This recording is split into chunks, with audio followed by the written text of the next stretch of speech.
90 रोज़ की आईनी मुद्दत में इंतखाबात के इनेकाद किया जाए। पाकिस्तान तहरीक इंसाफ ने निगरान वज़ीर आज़म अनवारुल हक काकड़ को ख़त लिख दिया। मज़ीद जानते हैं डॉन न्यूज़ के नुमाइंदे अब्दुल्ला मोहम्मद से। अब्दुल्ला, बताइएगा ख़त किसकी जानिब से तहरीर किया गया, ख़त में क्या तहरीर है? बिल्कुल, तहरीक इंसाफ के वाइस चेयरमैन में शामिल कुरैशी ने वज़ीर आज़म अनवारुल हक को लिखा है, जिसमें शामिल कुरैशी ने उनको मुबारकबाद दी है।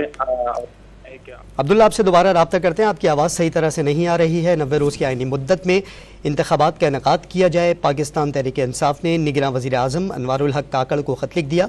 इस पर अब्दुल्ला मोहम्मद से हम बात कर रहे थे। अब्दुल्ला मोहम्मद का ये कहना था कि तहरीक इंसाफ की जानिब से vice chairman PTI Shah Mahmood Qureshi की जानिब से ख़त तहरीर किया गया। अब्दुल्ला से रब्ता बहाल हुआ, उनसे मज़ीद जानते हैं। Abdullah, carry on please.